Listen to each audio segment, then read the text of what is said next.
The Ray, number 3, written by Justin Gray and Jimmy Palmiotti, art by Jamal Igle. We left off last issue with the Ray's girlfriend Shanti being abducted by some alien bug robot thing, and the Ray taking off after her. This issue picks up with him trying to break open, like how pill bugs curl up. That same sort of thing here, just trying to uncurl it and free Shanti, making sure she's all right. It flying up too high, and apparently there isn't enough light for him to absorb. So because of that, he's starting to lose his power, and if he's this high up, they'll both die for sure. Meanwhile, a helicopter shows up and is like, hey, land that thing or we're taking fire. And he's like, dude, I'm trying to stop this thing. Come on. So he uses a bit of his light power in order to make a light dagger, jam it into the head of this thing, and it opens up and it lets Shanti out, and Shanti starts falling to the ground. He bounces off the helicopter, ricochets down and catches her, and she's unconscious. She's hurt in some way. So he calls for help. Some paramedics come in, and then we get 3.5 pages of him just trying to get into the ambulance because he's like, oh, I got to be with her. I have to be. And they're like, sir, you can just meet us at the hospital. You can't be in here. Also, all the other bugs are taking back off into the sky. They're just saying that. Whatever. So anyway, at the end of it, they won't let him into the ambulance. His best friend is there, and he's like, hey, just go to the hospital. I'll call her parents and let them know that he's there, or she's there. So then we cut to the hospital an hour later. She's fine. She just passed out. She fainted, and her parents are there, and they're like, all right, you're good. Can we take you home? And as they're walking out, they see Lucian is standing there arguing with the nurse, saying that he has to be in there. He has to see her, make sure she's okay. They see each other. They hug. They make sure everything's fine. Shanti's happy. She's like, oh, the paramedic said that you saved me. Thank you so much. But the parents are still just standing there angrily because they feel like the whole reason their daughter was put into this in the first place is because of Lucian. And Lucian tries to justify. He's like, look, I know I was an idiot, but I am also a hero. I'm not the screw up you think I am, blah, blah, blah. But as he's explaining this, there's a voice from off panel, and it is that filmmaker from, I think, the end of the first issue. And he's like, oh, I know you're a hero. That's why I want you to be in my movie. I know you're the Ray. And he's like, I don't know what you're talking about, mister. You clearly have escaped from the psychiatric ward. How about you go on back?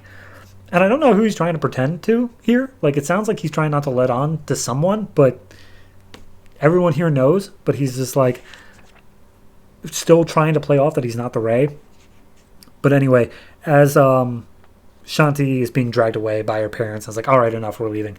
Lucian tries to give chase, and as soon as he turns away from the movie guy, the movie guy's like, don't you walk away from me. And he teleports in front of the parents, and we see these dark tendrils forming off him, and he's like, you're not the only one with powers around here. And we see him make it just the dumbest looking costume. It's a Tron suit, but with a cape and a Magneto helmet. It's just stupid. And the parents are like, see, now you've got us wrapped up in another thing.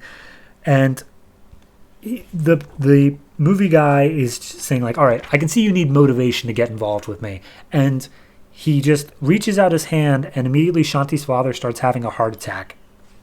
And of course they're in a hospital, so people rush to his aid. But Lucian's like, hey, whatever you're doing, you need to stop now. And he's like, well then, I need you to decide whether or not you're in or out. And so Ray charges him, gets full powered up, and we get into a superpower fight. And immediately he can see he is hopelessly outclassed. This guy is so much more powerful. And apparently his powers are anything he wants, he can make a reality.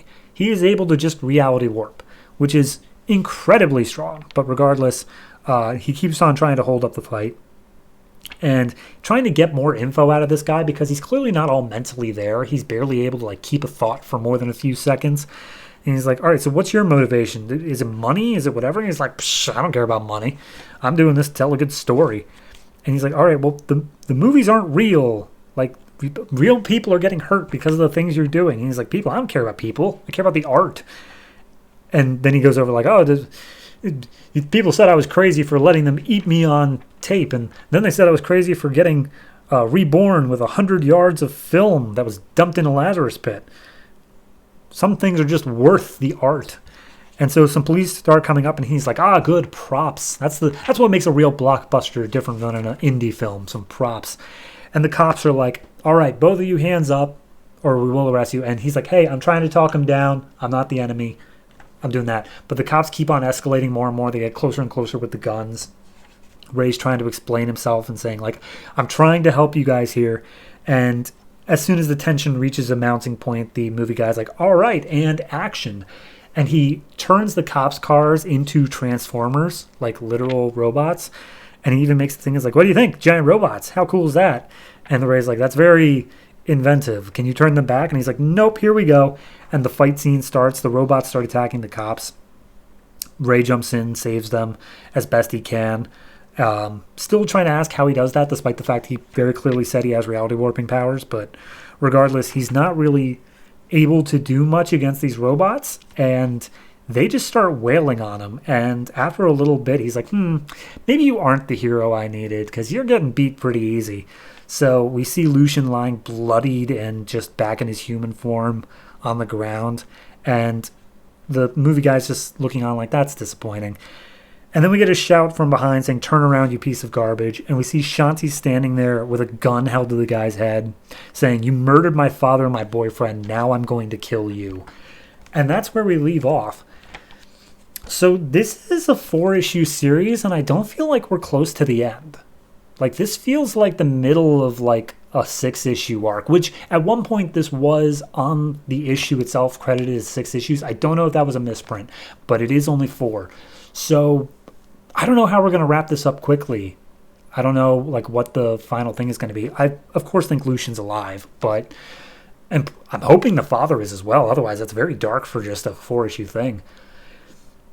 In terms of this issue, liking it, it's fine. I think it's very decently done. I think it forwards the plot much more so. Like, the first issue was just exposition, and the second issue honestly felt pretty much like, okay, now that we've established the exposition, here's a day in the life for the Ray, and here's how it gets interrupted. This issue feels like it's actually doing something. So I like it more so because of that. But it also feels, because I know where the ending point is, it feels like it didn't get enough done. Like, maybe the fourth issue can do it, and I shouldn't critique this issue because of what the next issue may or may not do. But it does feel like it's just, we're still in the middle of the story, and we're almost at the end in terms of when we're going to get there. So overall, I give this maybe like I give it a 6. And it probably deserves a little bit more than that, but I'm giving it that just because, like, this feels like so much beginning of the story stuff, just setting up the villain and all that. I don't know how we're going to wrap this all up in one issue, but that is for next month. So we'll see how they manage to do that at that point.